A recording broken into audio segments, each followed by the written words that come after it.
Being a dad is hard. It's high stakes. It takes a toll on our self-worth, mental health, and can be lonely. But why would we ever want to do something so important in isolation? Legacy Makers, a conversation for dads, is quite simply two normal dads having conversations about, you guessed it, being a dad. The highs, the lows, and the learnings along the way. We are four dads. We want to remedy the deficiency we see in community for dads, and we want to ruthlessly encourage dads on their journey to build lasting legacy for the faces they love the most. Eric, Legacy Makers Conversation for Dads. If we're right, this is our 44th episode. That's a lot. We're calling this season 1. It's the longest season ever. It's like a Major League Baseball season. We've learned a lot. Do we make the playoffs?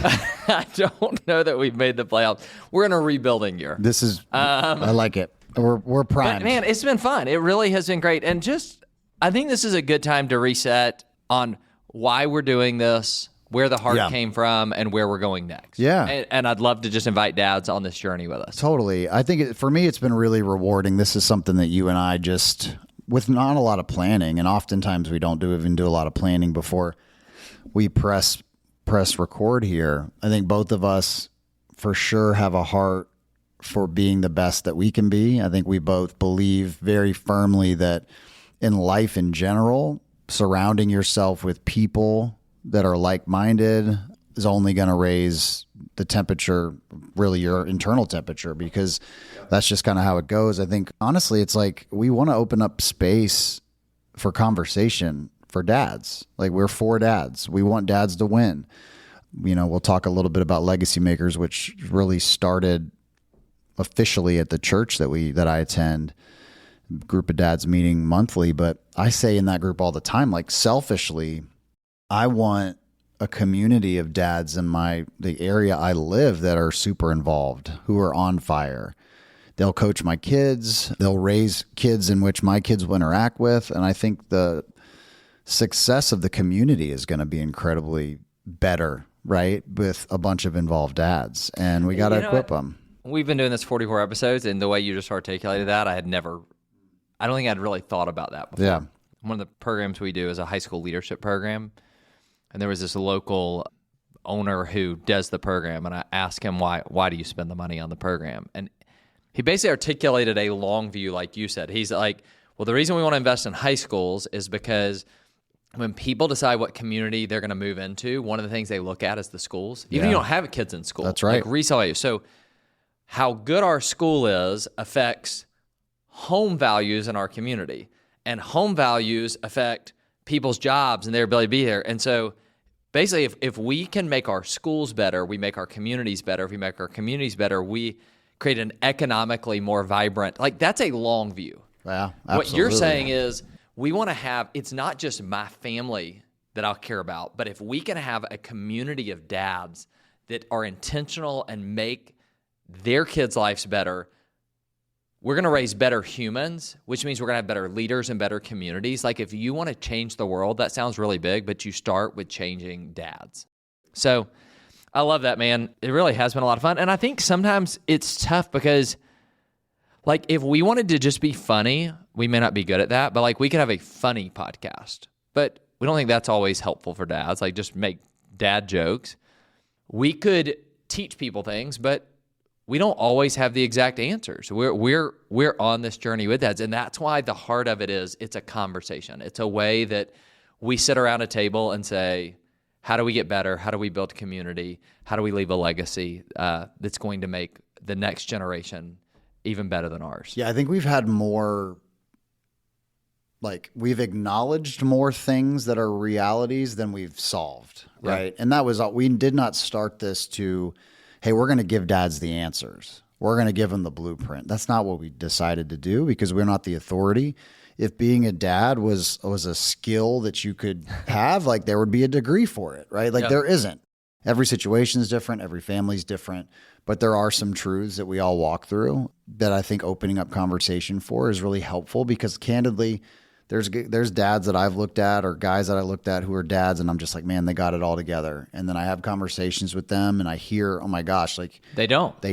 Yeah. And that's the biggest thing, because as guys, very, emotionally unavailable at times and prideful, the most powerful thing is to know that people don't have it together and that they struggle with it and they think about how they can be better. And there's beauty in that. There's power in that. And honestly, the most rewarding thing about the pod, aside from getting to spend some focused time with you, is there's been a few conversations I've had with people that they're just like, something that you've said or I've said that honestly, like, I don't think is that profound. It was meaningful. And that's the biggest thing, man. We want to be encouragers. So we want to be encouragers to each other so we can be our best. And so I'm really proud. 44 episodes, really long season. We've been in rebuilding mode and ready to take it to the kind of next season of the podcast, which I'm very excited about. Season 2 is going to be awesome. It's you and I basically having a focused, how would you say this? Like a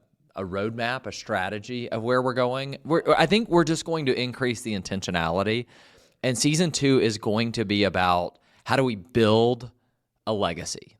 And we are going to mirror the plans for building a house. So some of you that love construction, you're going to be right there with us. Some of you are going to learn some things like a foundation is the bottom, a roof is the top. We're going to go through what does it look like to do that. Okay, season 2 that's coming up next, so get ready for season 2, is really based on the approach that you've taken for legacy makers at your church this year. So you have done this building a house roadmap, and you've had a special guest for each one. So as of the recording of this podcast, you've had 4 guests: Mike Lynch, Brandon Wood, David Farmer, and David Salyers. As a tying a bow on season 1, I'd love to hear like one major takeaway from each of those guys.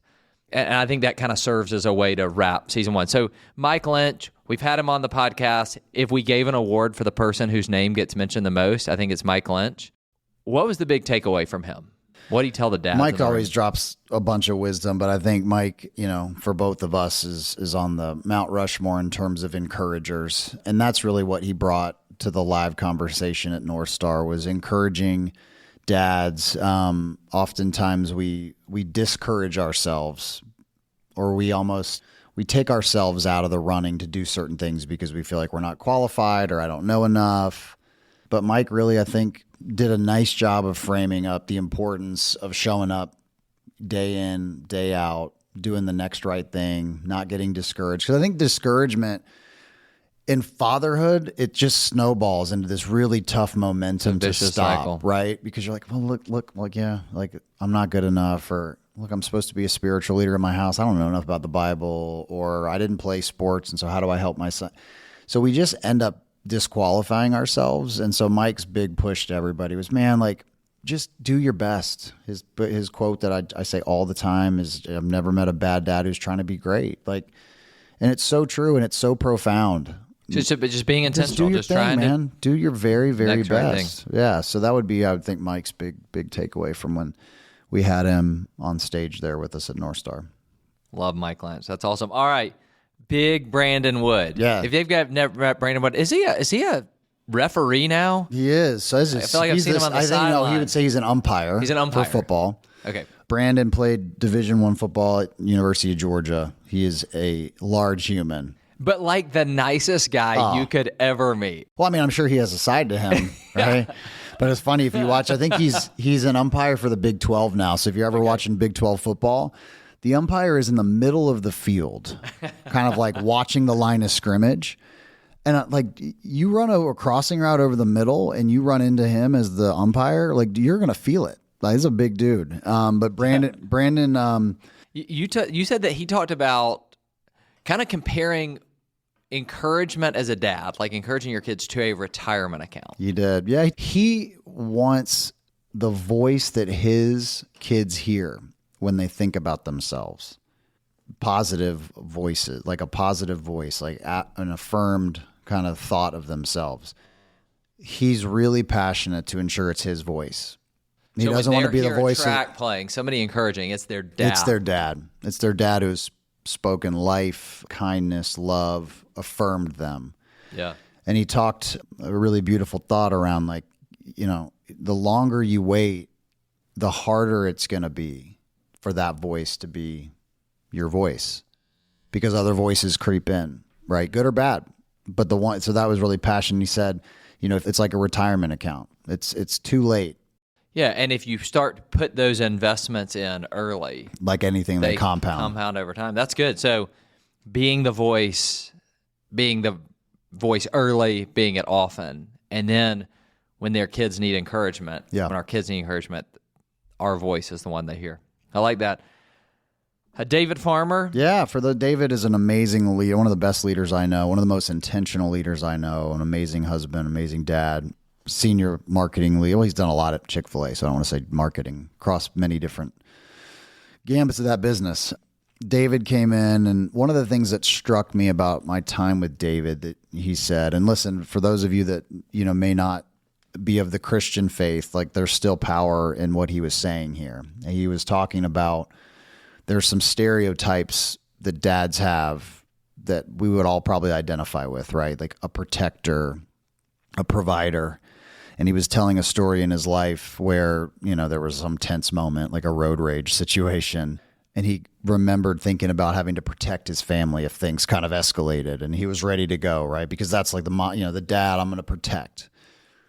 And how most dads are like ready for action when it comes to that, right? Yeah. But when you think about what is the most important gift from a Christian faith is your salvation and spending eternity in heaven, and how little focus most dads have on that thing, but they will focus on, making sure my kid has the best baseball swing, or I got to protect my family, or I got to provide for my family, or got to get my kid lessons to go to math tutoring. Like, we are so focused on providing and protecting and doing some of these other things in a worldly sense that oftentimes, just imagine the impact if we shifted the intentionality to. I just want to say this, because those other things are not bad. They're not bad things at all. Like, we need more men who are protectors and providers and do all that. But Augustine said it this way. He talks about disordered loves, and he says it's not that we love the wrong things; it's that we love the right things in the wrong order. And it sounds like David Farmer was saying, "Hey, in the order, this spiritual thing you got to put it up at the top." Spiritual thing. I also think about just traits that you want to build in your children, right? Whether things like resilience or kindness or compassion or gratitude. Those are harder. They're harder to build because they're not just like I go to this class and I get them. You have to be intentional over a long period of time with your children to teach them those things. This is the problems I have with Brittany sometimes, is like she will tell me like how she's feeling or she's upset, and I'm immediately in to fix it. And she's like, just shut up. I just want to tell you how I'm feeling. And so as a dad, sometimes you have to resist the urge. Okay, his swing's bad. He had a bad tournament. Let's go get him a hitting coach. Like, some of these things take longer, and there's not like an easy fix. It's not an easy fix to teach your kid resilience or spirituality. And I think it's a really good message to ensure you're focused both on short and long-term things. They're not mutually exclusive. That's good. Okay, and then you ended the last year with David Salyers. Yeah, another great former leader at Chick-fil-A. I think we'll have him on the pod next year. Yeah. Second marketing employee ever hired there. But and then now like corporate boards, entrepreneur, but in all of these things he does, he had started this company called Champion Tribes. Yeah. He talks a lot about rite of passage, but you told me that he really focused on the fact of even when he did the rite of passage thing, like his son becoming a man, he did it with a group of other dads. And to me, that speaks to the heart of this idea of the community we're trying to create. Yeah, a very intentional framework he and some other dads in the community put together when their children were, 10, 11, 12 years old. And I think one of the secret sauce to it was having other dads shoulder to shoulder taking their kids through this process, this learning process, and making an impact and speaking life over them. And there was a lot of great things, but that really resonated with me because I think about even coaching earlier in my oldest son. There was one team specifically where like the other coach was having a hard time with his son. At some point, you just can't coach your kids, right? Like they need other voices. And like we had a pact, like I coach him and then you coach Camden, right? Like, and it's a similar thing. David made this joke about like, his son coming back from one of the meetings, just raving about something one of the other dads said. And David's like, 100 times? I've said it 100 times, but he needed somebody else to say it. And I think it speaks to what we're trying to do. But you got to try to surround yourself with other people that are going after the same things you're going, that want the same things, going to help you. It's going to be encouragement versus it's easy to get discouraged when you're on a road by yourself. So those have been the 4. What I've loved about it is very intentional conversation, getting new voices, learning from people that might be a season or 2 ahead. We've talked a little bit about the beautiful kind of synergies in life of relationships where ideally you've got 3 different types of relationships. You've got a group that's behind you that might be striving to get to a place you're at, and you're pulling them and you're showing them and you're pouring into them. You've got a group that's ahead of you that you strive to be at one day, that maybe has gone through life and they can share wisdom and experiences with you. And then you've got a group that's shoulder to shoulder, that's in the same season. And we're excited to kind of bring some voices on that might be in that group that's ahead of us a little bit. And often shoulder to shoulder too, just to learn from. I think that's a good preview of where we're going. So season 2 is going to be about a roadmap of how to build a legacy. What does it really look like to build a legacy? So we're going to go through those, but we are going to be increasing the number of guests. And so just about every other episode, we're going to bring somebody on who people can hear from that is either a season ahead of us or they're right there in the thick of it with us, so we can hear some other voices. You think about our 44, we've had a few. We had Mike Lynch, we had our buddies from RO Box, Joey and Heath, we had Greg Vetter on, and just recently Larry Hagner, really great. Yeah. Kevin Hockman from Brinker. Really good episodes, really good to bring in a different point of view, and we'll do a little bit more of that as well, just to try to add value to the few listeners that we have. So I would just encourage people to this. Like, thanks if you've been here for this long. Thank you for being here. But would really encourage you to jump on the train for the next season. Yeah, like come be a part of it. We're going to start something fresh. We believe it's going to add value, and find another dad who needs some encouragement, and maybe challenge them this next episode. Hey, I'm going to listen to this. You listen to it with me. Would love to talk about it afterwards. Yeah, we've got a group or 2 that it's pretty cool that they'll listen to the podcast and they meet together and they'll talk about it. Like, it's just use it for however you want to use it. If you've got ideas, shoot us a message on Instagram and let us know if there's a topic you'd like us to discuss, or if you've got encouragement or feedback or ways to make it better. Just we're excited to continue the journey. I like it. 44 episodes in, and we're just getting started. Can't wait for season 2. That's right.